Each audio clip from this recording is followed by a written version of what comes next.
You're listening to the Paul Young Podcast.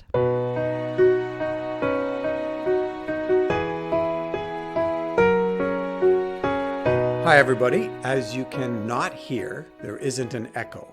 We've upgraded our studio. That is, we took the microphone from downstairs of the barn, where it was quite echoey, and brought it upstairs.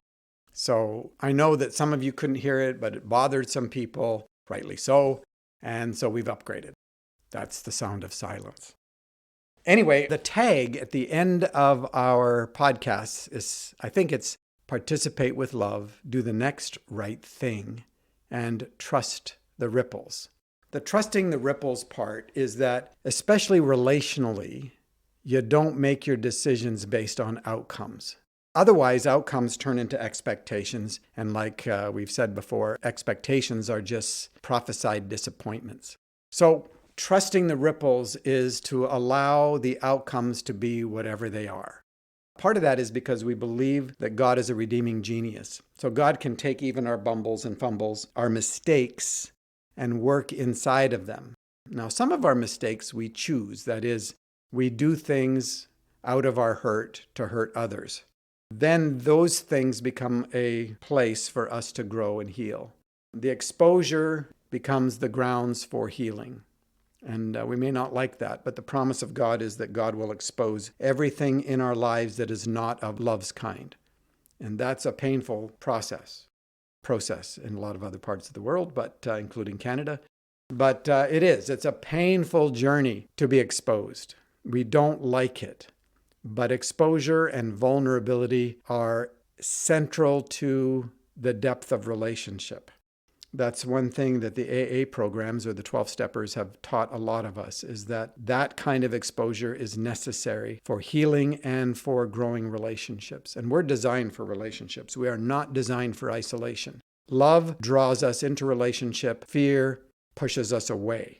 Love brings us into this moment because this is where love is, and fear pushes us out into isolation that disempowers, and we begin to imagine that we are in a place where God does not exist and love does not exist. It's not real, but in our imaginations it seems real, and therefore our bodies, our emotions, everything responds to it as if it is real. There is a thing about trusting the ripples, and part of our journey is to begin to trust that we can actually hear the Holy Spirit within us. You will have a language that is uniquely your own between you and God, because you are unique. You are one of a kind. There is no one else presently in the cosmos like you or ever will be. And part of our journey is to become fully whole. That way, the world, the cosmos, the invisible and the visible will get to experience the truth of who you are in your uniqueness. There are millions of nudges going on in the world. And a lot of times, nobody will ever know the kind of nudge that occurred, that you got to participate in something. And a lot of times you never see the ripples. You don't see the results of the choices that you made, the choices to love someone, the choice to extend a simple kindness, the choice to just be present with somebody. You don't know what that means to that person or that community or that family. But sometimes you do get to see at least a layer of the impact. And you need to understand something. Every kindness then ripples out not only into this world, but into the future, into other generations. It will become a story. It will become something that is recited to somebody else. So one of the things is when you do the next right step, that is respond to that sense of what the next right step is. That's also saying don't try to imagine future right steps as if you had some control over the future or the imagination of it. I want to use an example. It comes from our family, and I don't use the example because we want to feel better about ourselves. But if we don't tell the stories, then we don't encourage one another to good deeds, to good things, to loving things. And to hear the stories increases our awareness at any given point about what and who is right around us. So this is a number of years ago, and I got an email from a young man named Kevin. And Kevin writes and says, "Hey, Mr. Young." And back in the day, I'd always say, Mr. Young's my dad, because I just liked being called Paul, and still do. But hey, Mr. Young, my name is Kevin, and I live in Oregon. And this may be an unusual email to receive. I hope you hear me out and read it.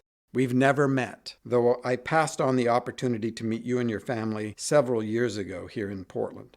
In December 2008, so you can see that it's been quite a while, that's the year after The Shack came out, you had asked Young Life coordinators in Portland to look around for families in the Portland area that needed support to make their Christmas a good one. Ben, one of the Young Life coordinators, asked my brother Alex if he would mind if he suggested our family to you to be sponsored for Christmas. Alex happily agreed and came home to tell us all the good news. I, however, was not happy about it. I was actually angry, to be honest. Growing up, we had regularly received food boxes before, especially around Christmas, and I never liked the idea that we were in the position to need help. I can resonate with that. Goes on. I was finishing up my first term in college and was embarrassed that my family was so excited to write down some gift ideas to give to you. I never gave you a list of things I wanted. I figured you could save your money and help someone else instead of me, someone more deserving, someone in a worse place than I. In return, all you wanted from my family and I was to meet with you and your family and treat us to a dinner at a particular restaurant, a nice local restaurant. After my family gave you their wish lists and were eagerly awaiting the night of our dinner, I sat there at home and felt cold and angry. As my mom's Jeep pulled out of the driveway of our manufactured home, I sat in the windowsill. I never did go to the dinner. I was too embarrassed. Upon their return, I spoke with my brothers and mom, who said that your family was some of the nicest people, and the dinner was great. A week or so went by, and there was a knock on the door, and bags of gifts were brought in. I sat there angry and wondering how my family could be so excited about someone else feeling sorry for us and felt that we were so poor that they needed to step in. I wasn't a kid anymore. I didn't need anything for Christmas. Who were you to bring me gifts? I didn't need your damn charity. As the bags were unfolded, my brother handed me a gift, and then another, and then another. Before I knew it, I was surrounded by gifts. On Christmas Day, I woke up with a feeling of excitement that there were actually gifts under our Christmas tree. The same Christmas tree which my brother and I illegally cut down from a Christmas tree farm one night a few weeks before and brought home because we couldn't afford to buy one. When I opened the gifts, I was excited that I had a nice new coat to wear, some body wash, a new Timberland jacket. As I was opening these gifts, I began to feel bad. I felt bad because you still bought me gifts, though I didn't even show up to your dinner to meet you.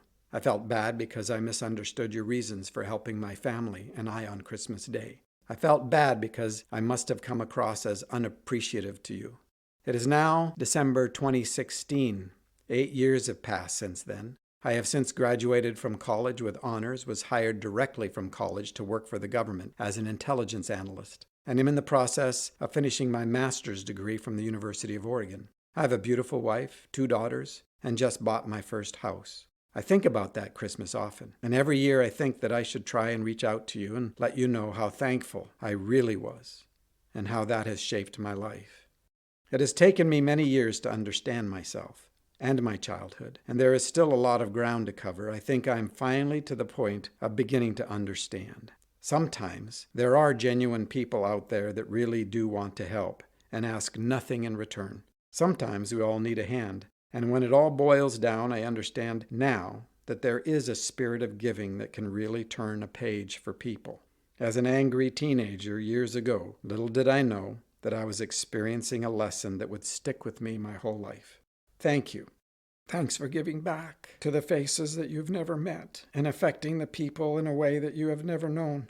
If there is ever anything that you need or help with to pay it forward, or if you can find time to meet so that I can thank you in person for the kindness and warmth that you have given to me, let me know. Also, I've attached a photo of me that I took today. I still wear the Timberland jacket that you gifted me in 2008, and I wear it often, sincerely. You know, this is real life.